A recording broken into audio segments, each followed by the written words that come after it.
What's going on, everybody? So I am back with another video on of the first bike that I bought when I wanted to get in this hobby in the first place, which was the Hyper 350.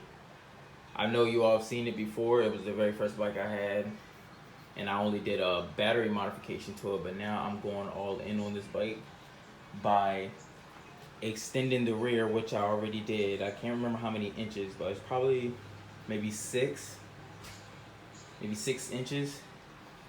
Um, Still stock motor and everything. I am gonna put a bigger system in this, maybe a 60 volt, cause where I want to ride this thing isn't really far.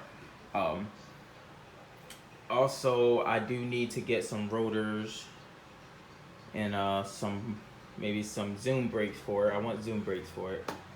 Couple spacers and everything for the wheels. I still need that, and I also need to. Well, I already got the shock. I'm waiting for the shock and the spacers and stuff to arrive.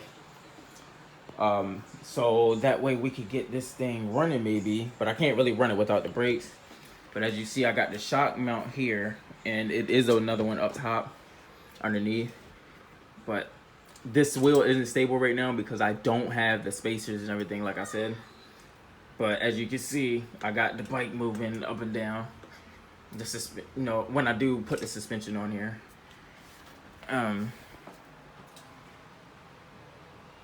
The forks are stock SX forks that I had off my 500. My 500 is now fully modified, has a 72 electric and co system in there.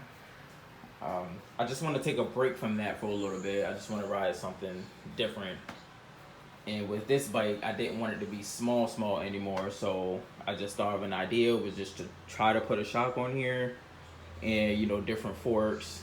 I don't know if anybody has ever extended the rear and tried to put a shock on here. Maybe I'm the first to do it, I don't know.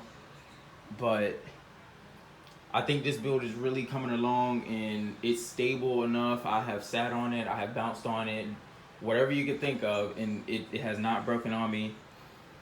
I think that's it for this bike for right now.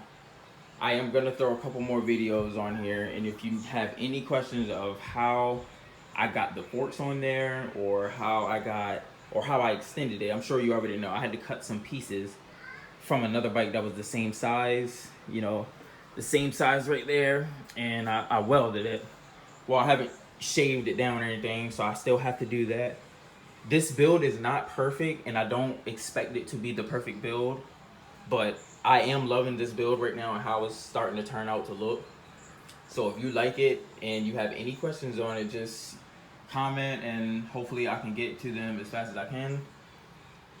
But once this build is done, I promise you guys will love this build because it's already starting to look like a bad boy.